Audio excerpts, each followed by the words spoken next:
Hello everybody and welcome back to how to build armies in Total War Warhammer 2.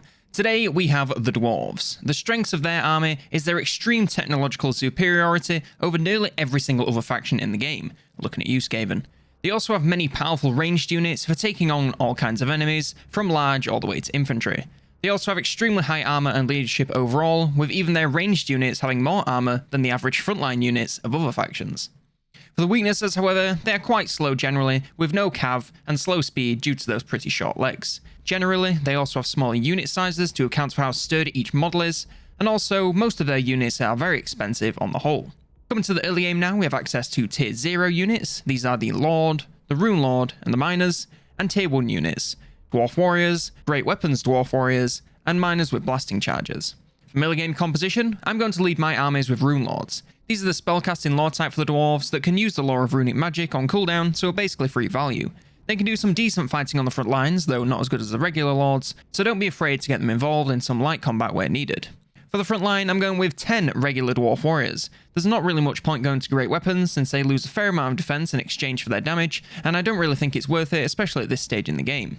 I'm backing them up with 9 miners with blasting charges. Since we have no other ranged units available at this stage, let's go for some blasting charges. They will probably want to either absorb the initial charge and fire off their missiles then, or walk around once the lines have clashed to throw their charges into the enemy for some spicy burst damage before charging in for some very underwhelming and short-lived melee, as they break super easy and can't fight off a common cold. The strengths of this army is that it's incredibly tough to take out with so much armor and leadership, particularly on the dwarf warriors. Also, with this many melee units, you should be able to surround the enemy pretty well, even with their limited speed. And also, the limited range you have will do some nice burst damage. Now the weaknesses, of course, no real ranged units, so you're going to have to get up to the enemy to do anything to them. Your entire army is also very slow, so you really can't do anything if the enemy decides to kite you, and it's going to take you a long time to surround them. And finally, the Rune Lord isn't quite as good on the front lines as regular lords, so it will take a little while to get going with all those runes. Coming to the mid game now, we have access to Tier 2 units, Quarrelers, Great Weapons Quarrelers, Bolt Throwers, and Grudge Throwers. We also have Tier 3 units, Longbeards, Great Weapon Longbeards, Thanes, Cannons, Iron Drakes, Thunderers, Bugman's Rangers, Great Weapon Rangers, Runesmiths, Slayers, Gyrocopters, Brimstone Gun Gyrocopters, and Master Engineers. My mid-game composition, continuing to be led by the Rune Lords, should have more runes to use in combat, so be providing a ton of value for your army with casts to buff yourself and harm the enemy. They're still not the greatest front lines presence, but they can be involved as long as it isn't too taxing. Also going to be picking up a Runesmith, and this is one of the few times I recommend going double caster because it really does work. Yes, the Master Engineers are really nice for the buffs to ranged units, but getting twice as much runic value is pretty epic, and also your ranged unit's going to be just fine. Since the cooldowns are separate for each character, you can be slinging spells like a madman, so be sure to be doing that. For our front lines, we're upgrading to 6 Longbeards. These are basically tougher warriors. Again, it's not worth going for the great weapons since the defense loss isn't worth the damage gain, and this front line is only really there to hold the enemy still. For our ranged units, first of all, we're going with 3 Thunderers. These are gunner units that deal a massive amount of armor-piercing damage from a decent range. They do need line of sight on the enemy to fire, so either get them in front of melee troops or to the backs and sides of the battle lines and watch them go to town and mill the enemy. We're also going with 3 Iron Drakes, which are top-tier anti-infantry ranged units that throw out a massive amount of damage in a literal fire hose of firepower. You really need to get a good angle to fire and avoid hitting friendlies, as it will shred whatever it comes into contact with, no matter if it has a beard or not. Going with 2 Brimstone Gyrocopters, because a little bit of air superiority does go a long way. Now the actual damage they deal with the guns isn't the best, and in melee they will lose to Fellbats, but the bombs they can drop evaporate enemies so dang fast it makes a B-52 look like a pea shooter. Going for the Brimstone gives them a lot more damage from their cannons, so it's worth the minor cost to upgrade them. We're also going with 2 cannons. These are the anti-large cannon units that deal massive damage to single targets in a straight line firing arc. They do need a good line of sight on their targets, so make sure it's something large or far back, otherwise they won't fire, and if they do, they might hit you dudes in the backs. Finally, closing us out, we have 2 Grudge Throwers, which are a great anti-infantry artillery unit with massive range and great damage. Just target them on the biggest blob of the most expensive infantry the enemy has, and watch the value rack straight up. The strengths of this army, we've got a super tough front line that can pin the enemy down for a long ass time. The 2 Runecasters mean you have a lot of spell utility to sling out on cooldown, and the brilliant ranged firepower, if you can keep the enemy at bay, you can pick them apart with ease. The weaknesses, however, the reliance on range means if you get overrun and flanked, you're losing a lot of value and likely won't recover.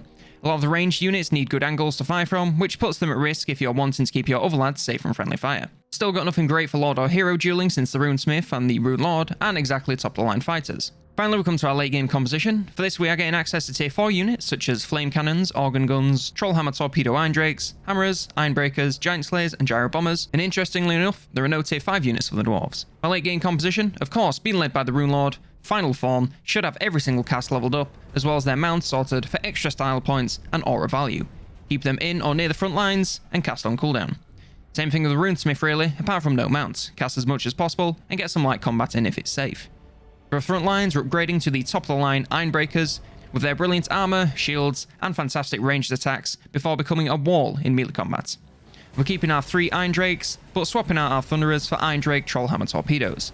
They have less range than the Thunderers, but better damage versus large, so it's worth it. These guys melt anything that is large like it was nothing, and the damage to non-large targets can be just as devastating if slightly less focused. Of course, they need line of sight, so if the target isn't large enough to be seen from afar, then get them on the flanks to avoid firing at your lads. No one ever likes that. We're upgrading our gyrocopters to gyro bombers here. Yes, it's less entities per unit, but the amount of bombs this guy can drop is insane. Using all the bombs in one run, you can turn a scary blob of elite infantry into a fine mist. Once we're out of bombs, the gun damage isn't anything great, so just keep them firing and try not to let them die if the enemy has anything flying, as they couldn't fight their way out of a paper bag. For our artillery, we're swapping out our grudge throwers for flame cannons. Yes, they have less range, but the damage in those huge explosions can melt the enemy before they even get close. Chances are using this thing, you'll break at least 1 unit per cannon before they meet your lines. Yes, they need a decent line of sight and can friendly fire if you aim them poorly, but using them well, you'll roll and smoke the enemy like nothing else. Finally, we're swapping out cannons for organ guns. Not necessarily anti-large, but this much armor-piercing damage that can fire in this many volleys means anything you point them at is going to feel the burn. Target large enemies, characters, or whatever has the most armor, and watch them go down like a sack of taters. The strength of this army, once again, we're upgrading the front lines to be as tough as possible in the game, as well as these wonderful ranged volleys they carry. We're also upgrading the ranged firepower to a whole new level, and the air superiority just got a lot more superior, with the ability to level cities, if that were possible, as long as any fellbats don't attack them. For the weaknesses, however, again, it's a large reliance on range, so you are vulnerable to getting flanked. They've also become slightly shorter ranged, meaning you may sometimes need to move up to the enemies to start the fight. And basically, every single ranged unit in this roster needs line of sight, which can make some annoying battles or some friendly fire, but it is worth it because of the outstanding damage. I'll now pass you over to live commentary Miles to take you through an example battle using this army and to close you out. Take it away. And thank you for that, Miles. So as you can see, of course, not the most likely war here going against the Empire, but it is the most balanced one. So they, of course, have plenty of artillery to countermine. Now, as you can see, I'm targeting those initial organ gun volleys onto the Demogryph Knight Halberdiers as well as the Lumnax of Hyshen. Ooh, just miss. But yes, I'm taking some heavy hits from the it's not the Hellblaster, it's the Hellstorm Rocket Battery. I wish I could read, I really do. The flame cannons are also now firing onto the enemy greatswords. Those volleys were absolutely dog-ass. These ones are a little bit better, but nevertheless, taking some heavy hits on both sides. As you can see, both my range shooters have now... I wish I could actually speak, most, oh my fucking god. All of my range units are now firing. So the Trollhammer torpedoes, everything is firing onto these guys. They are quickly going down. That is, yeah, I would not be surprised if they are immediately shattered. I believe they are. Oh my god, look at the Trollhammer torpedoes going in front. Instant shots, it's devastating. The gyro bombers can get a little bit caught out here because the General of the Empire is on a flying mount, so he does do some damage to them, which is very unfortunate, but nevertheless, we will recover and we will utilize them as best we possibly can. So the Iron Breakers are now getting into range where they can start using those I don't even know what they're called. Just the special ranged weapons, that's what they're called. And look at them go. Oh my lord, the flames going over. A little bit of friendly fire, but not too bad. That's pretty decent for those guys. This, however, yeah, that's not good.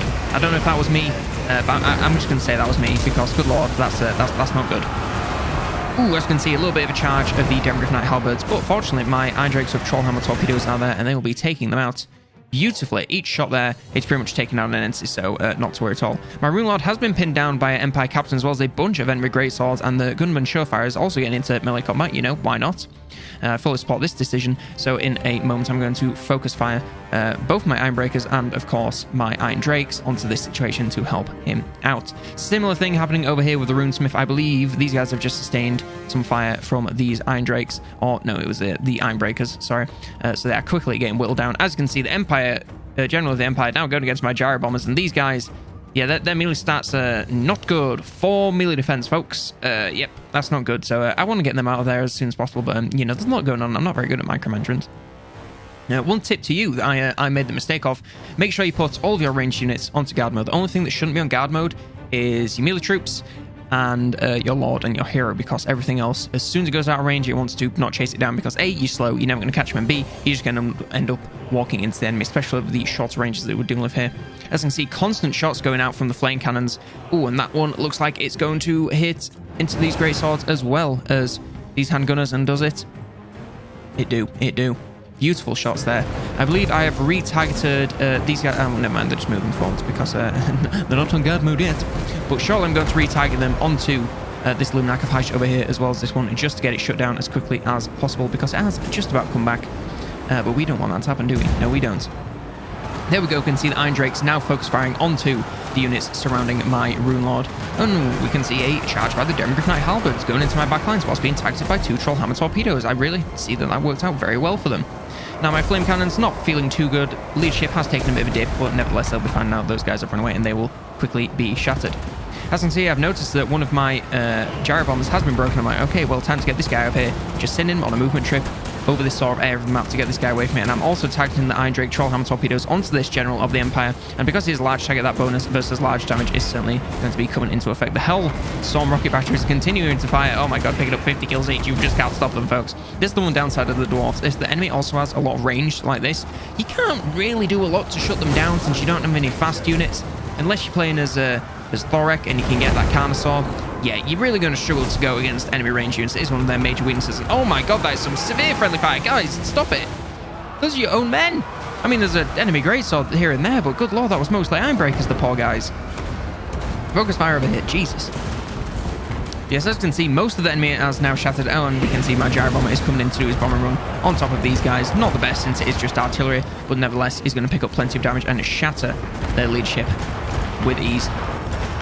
It wasn't really the best use of the gyro bombers in this battle, purely because they just got pinned down, and you know, I'm just kind of bad. But we did manage to shatter everything else with overwhelming ranged firepower, and there we go, army losses. Certainly something that I could have done better here. The gyro bomber management, taking care of the artillery, and just general lines management. It's so important as the Dwarves. They simultaneously don't have a lot to think about. But also, because of how many range units you've got, you really have to think about, okay, where's this unit going to go? Where's this unit going to go? Okay, well, if it sits here, it can fire here. But if it sits here, it can't fire here because it's being blocked by this unit here, which is firing here. There's a lot of things that you have to think about, so your battle lines are super duper important. But for more in-depth analysis, let's get to them stats, lads.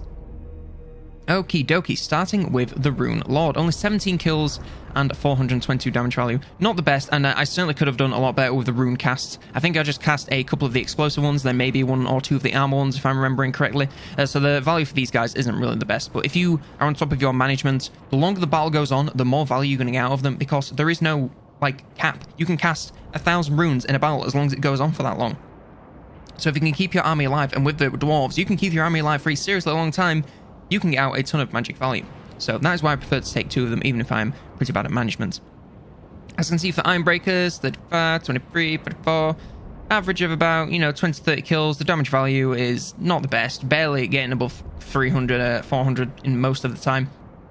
But nevertheless, those guys are really just there to be a wall, to protect your ranged units. And by the state of the majority of my ranged units, I would say that they did that job exceptionally. And of course, with the special ranged firepower that they have, a lot of the time, unless they're going against units, armies that are bringing very fast or a very large number of ranged units, the enemy ranged units, the enemy melee troops, sorry, aren't going to get to them because of the sheer amount of firepower being tossed at them. Yes, Ironbreakers, just there as a wall, and they did that job spectacularly. For the regular Iron Drakes, 305, 400, oh my god, 121 kills and 1,331 damage value. They must have been firing at something very, very elite. Possibly that big blob of great swords, or possibly something else. The Caribou great swords, they took a massive beating from these guys. But the Iron Drakes, they're of course going against enemy infantry, so the damage value may not be the best, but they are taking out a very large number of troops all at once, and the troops they are taking out are the things that are protecting the enemy's more valuable troops, like their ranged units. This is what allowed me to advance my Ironbreakers ever so slowly and take out their ranged units, and also take out their ranged units with my ranged units, because there was nothing left, because they kill them just that fast. The Trollhammer torpedoes, 1,500 value, 900 value, and 1,200 value. There, of course, less kills, but they are targeting more high value targets. They were targeting the enemy Demigryph Knights. They're also targeting the Lords and Heroes to take them out as quickly as possible with that anti-large damage, and they did a spectacular job. Managed to save one of my gyro bombers and absolutely save my artillery, which would have undoubtedly gotten shredded. I really can't speak today, folks. I do apologize. They would have undoubtedly gotten shredded if it was not for the Trollhammer torpedoes. As you can see, the gyro bomber, terrible value on that one. That was the one that shattered. This guy, a little bit more value because of that last-minute bombing run against the Hellstorm rocket batteries. I really should have done that a lot quicker, but I just got pinned down by that General of the Empire and then got too busy trying to manage the rest of my army. So that is entirely on me. These guys can get so much more value, especially if the enemy clumps up. If you're going against, if you're in a siege defense, these guys, or a siege offense to be honest, and you can get over the walls, these guys can bring a tremendous amount of value because of all those enemies clumped up. You just drop a couple of bombs and before you know it, you have shard 2 of 3 enemies in a single bombing run. It is just that easy. Coming to the artillery now with the organ guns. Oh my god, 24 and 2100 damage value right there. Despite getting 1 kill, I would guess that he was firing at the Luminatic of Heish purely because of that single kill and all the goddamn damage value that they got. Yeah, these guys, you really want to focus in them on your less entities and more super high armor targets. So if the enemy has anything that's large, even if they don't have a lot of armor, the arm-piercing damage will just shatter them and break them completely. If they have something like a Luminac of Heish that's a single target, that has a decent amount of armor, decent amount of health, then again, they will shred it completely.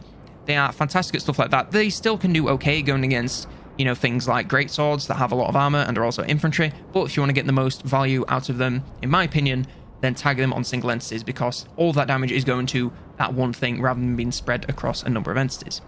And of course, the flame cannon's my personal favorite unit, possibly in the game, with a whopping 280 and 2100 damage value, and then a 105 and then a 1083 damage value there.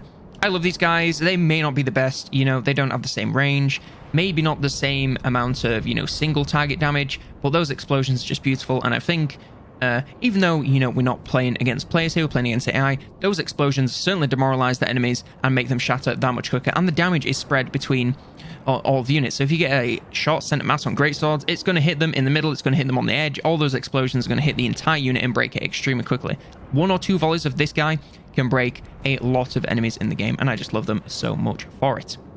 Yes, that about wraps up everything. I hope you've enjoyed this video on how to build the Dwarf armies. If you did, then be sure to leave it a like. I really would appreciate it. If you want to see more videos like this, then be sure to subscribe. And if you want to vote on which army I'm doing next, then be sure to vote in the poll, which is in the Discord, which is of course linked in the description. I'd like to take this time to thank all supporters of the channel. In particular, it's your boy LC, and Kobe said so, switching up this time. Thank you guys so much. Really can't thank you enough for supporting me at that Unclean Ones tier. And I really can't thank each and every one of you supporters so much. You really do help out the content on this channel. One more time, thank you so very much for watching, and for now, I've been COLONELDAMNEDERS, and I'll see you next turn.